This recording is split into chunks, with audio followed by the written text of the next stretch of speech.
Hello, bachcho. Let's read this question. So this question says, this is a fill in the blanks type question. A, B, C, D आपको मतलब पूरे part given करते हैं, ठीक है। Volume of cube बताना, surface area of cylinder, vehicle कितनी distance cover कर रहा है, ठीक है। रिलेटिव डेंसिटी, ये सब चीजें आपको यहाँ पर बतानी है, ठीक है। तो देखिए बच्चों, इस क्वेश्चन को की कॉन्सेप्ट आपका लिख सकते हैं। The key concept of this question, देखिए हमें यहाँ पर ये बेसिक क्या करना है, यहाँ पर आपको कन्वर्जन करके बताना है। बेसिकली क्या बताना है आपको, कन्वर्जन। तो आप कन्वर्जन लिख लीजिए, क्या लिख लीजिए, आपका कन्वर्जन बताना है, ठीक है। जैसे डेंसिटी ग्राम पर सेंटीमीटर क्यूब है, उसको केजी पर मीटर क्यूब में कन्वर्ट करना है। इस क्यूब की साइड आपको सेंटीमीटर क्यूब में गिवन कर रखे, आपको मीटर क्यूब में उसका वॉल्यूम बताना है, ठीक है। हाइट रेडियस गिवन करके एरिया बताना है, ठीक है। तो ये सब चीजें बतानी है। तो देखिए इसका कन्वर्जन की कॉन्सेप्ट लिख सकते हैं, राइट। अब देखिए पहले पार्ट में क्या बोल रखा है आपसे, the volume of A cube of side 1 centimetre. Side बच्चों कितनी, क्यूब की 1 सेंटीमीटर के इक्वल है, ठीक है। इसको आप मीटर में लिख सकते हैं। मीटर में क्या लिख सकते हैं, देखिए 1 सेंटीमीटर होता है आपका 10 टू द पावर -2 मीटर, ठीक है। This is the side of the cube. आपको क्या बताना है, volume of the cube. Volume of the cube किसके इक्वल होती है, आपकी एक क्यूब के इक्वल होगी। तो यहाँ से आप क्या कर लीजिए, 10 टू द पावर -2 का क्या कर लीजिए, क्यूब कर लीजिए, ठीक है। इतना मीटर क्यूब इसका आंसर हो जाएगा, ठीक है। तो 10 टू क्यूब इसको आप लिख सकते हैं 10 to the power -6 metre cube. This will be the volume of the cube. ये क्या हो जाएगी, आपकी क्यूब की वॉल्यूम हो जाएगी 10 to the power -6 metre cube, ठीक है। ये आ जाएगा। डी पार्ट में देखिए क्या बोल रखा है, the surface area of solid cylinder, ठीक है। एक सॉलिड सिलेंडर है जिसका सरफेस एरिया बताना है, रेडियस आपको गिवन करके, हाइट आपको क्या कर रखा है पर गिवन करके, ठीक है। अब देखिए बच्चों, सरफेस एरिया क्या होता है सिलेंडर का, सिलेंडर को सरफेस एरिया का फॉर्मूला होता है आपका 2 पाई आर एस के इक्वल होता है। कितना होता है आपका 2 पाई आर एस, ठीक है। तो जस्ट फॉर्मूला पुट कर लीजिए, ठीक है। 2 इंटू पाई, पाई की वैल्यू कितनी होती है 22/7, ठीक है। और आपका आपको मिलीमीटर स्क्वायर में बताना है, तो पहले देखिए इसको मीटर में कन्वर्ट कर लेते हैं, इसको मीटर में, ठीक है। क्योंकि मीटर में हम ज्यादा फैमिलियर होते हैं। रेडियस कितनी है 2 सेंटीमीटर, 2 सेंटीमीटर को मीटर में लिख लिया 2 इंटू 10 टू द पावर -2, ठीक है।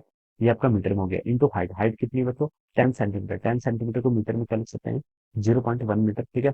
ये आपका 2 pi into r into H आ गया, ठीक है। तो ये आप कैलकुलेट करेंगे, ये क्या है वॉल्यूम, ठीक है। सॉरी सरफेस एरिया 2 पाई, ठीक है। सरफेस एरिया की यूनिट क्या होगी आपकी, ये आपका मीटर स्क्वायर में आ जाएगा, ठीक है, क्योंकि हमने मीटर में कन्वर्ट किया। अब बच्चों देखिए कैलकुलेशन कर लीजिए, 2 इंटू 22 कितना होता है आपका 44, 44 इंटू 2 कितना होता है आपका 88, 88 इंटू 0.1 करेंगे तो आपका 8.8 हो जाएगा।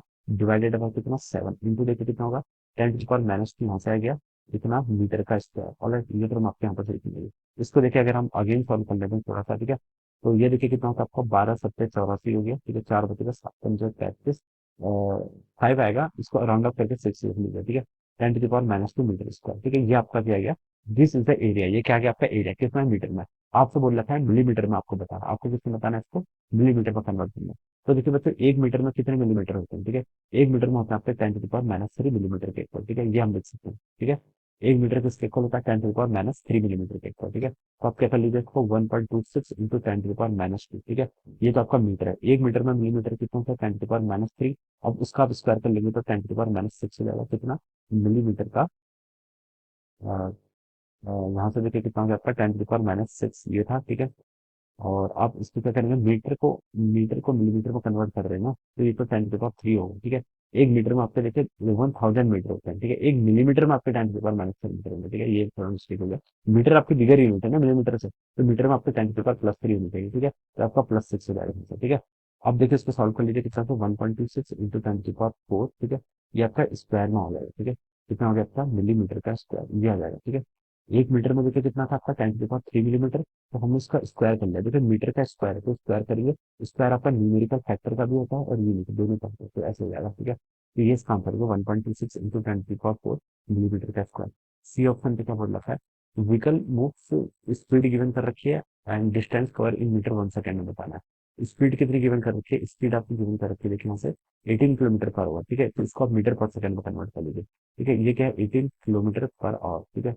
तो इसको मीटर पर सेकंड में कैसे लिखेंगे, 1 किलोमीटर में देखिए कितने मीटर होते हैं 1000, तो 10 टू द पावर 3 किया डिवाइडेड बाय, नीचे आपको आवर में गिवन कर रखा है। एक आवर में कितने मिनट 60, एक मिनट में कितने सेकंड 60, ये हो जाएगा। तो इसको आप देखिए सॉल्व करेंगे यहाँ पे, तो 1000 डिवाइडेड बाय कितना होता है आपका 36, इसको सॉल्व करेंगे तो आपका 5/18 के इक्वल आता है, ठीक है। तो ये क्या आ गया आपका 5 मीटर पर सेकंड लिख सकते हैं। दिस विल बी द, ये क्या हो गया आपकी 5 मीटर पर सेकंड, इसकी क्या आ गई स्पीड आ गई। अब हमें बताना है डिस्टेंस कितनी ट्रेवल करेगा 1 सेकंड में। डिस्टेंस किसके इक्वल होता है, स्पीड इंटू टाइम, स्पीड कितनी 5 मीटर पर सेकंड, कितना टाइम है 1 सेकंड, ठीक है। सेकंड से सेकंड कैंसिल तो कितना आ गया आपका 5 मीटर, तो 5 मीटर इसका हो जाएगा, आंसर हो जाएगा। अब डी पार्ट में आते हैं। डी पार्ट में बोल रखा है रिलेटिव डेंसिटी आपको लीड की देखिए, ठीक है। लेड की रिलेटिव डेंसिटी देखिए। रिलेटिव डेंसिटी को हम कैसे डिफाइन करते हैं, रिलेटिव डेंसिटी होता है आपका देखिए density of the lead divided by density of the water, ठीक है, इसे हम क्या बोलते हैं, रिलेटिव डेंसिटी। आपको 11.3 के इक्वल दे रखे हैं, ठीक है। तो देखिए बच्चों, इसकी यूनिट आपकी सेम ही रहेगी। रिलेटिव डेंसिटी की क्या रहती है, देखिए रिलेटिव डेंसिटी आपको 11.3, जैसे हम अब बात करें, देखिए इसको हम किसके साथ डिफाइन करते हैं, रिलेटिव डेंसिटी आपकी डिफाइन होती है डेंसिटी ऑफ द लीड, ठीक है, लेड लेड की density with respect to the density of the water, ठीक है, ये आपको गिवन कर रखा है। ये किसके इक्वल है आपका, 11.3 के इक्वल आपको गिवन कर रखा है। वाटर की डेंसिटी देखिए आपकी 1 ग्राम पर सेंटीमीटर क्यूबिक के इक्वल है, जो कितनी होगी, 1 ग्राम पर सेंटीमीटर क्यूबिक। तो इसको यहाँ मल्टीप्लाई कर देंगे तो आपकी लेड की डेंसिटी रहेगी 11.3 ग्राम पर सेंटीमीटर क्यूबिक, ठीक है, ये हो जाएगा, ठीक है। तो this is the density of the आपकी डेंसिटी आ गई, ठीक है। डेंसिटी किसकी आएगी, लेड की, कितनी आएगी, 11.3, ठीक है। तो यहाँ पर आपको पहले ग्राम सेंटीमीटर पर क्यूबिक में बताना था, तो वो तो 11.3 आ गया। अब इसको आपको केजी पर मीटर क्यूब में बताना है, ठीक है। तो 11.3 ग्राम है, ग्राम केजी में कैसे कन्वर्ट करनी है, 10⁻³ केजी डिवाइडेड बाय सेंटीमीटर का क्यूब, ठीक है। तो 1 सेंटीमीटर में कितने मीटर होते हैं आपके, 10⁻³ फिर आप इसका भी क्या कर लीजिए, क्यूब कर लीजिए। तो ये हो जाएगा यहाँ से 11.3 इंटू कितना, 10⁻³ इंटू देखिए 10⁻6 ऊपर आएगा तो 10⁻+6 हो जाएगा, कितना केजी पर मीटर क्यूब हो जाएगा, अलग ये यूनिट जाएगी। तो इसके बाद सकते 11.3 कितना जब आपका 11.3 इंटू देखिए कितना हुआ आपका 10 ठीक है, इनको आपका 10⁻³ हो जाएगा, इतना केजी पर मीटर क्यूब, ठीक है। तो ये इसका आंसर हो जाएगा 11.3 इंटू 10⁻³ केजी पर मीटर क्यूब, ठीक है। तो ग्राम में कन्वर्ट करके तो कितना आएगा 11.3, और केजी पर मीटर क्यूब में करेंगे तो 11.3 इंटू 10⁻³ के इक्वल हो जाएगा, ठीक है। तो this will be the answer of this question. So I hope you all understood this concept. All the best and thank you so much.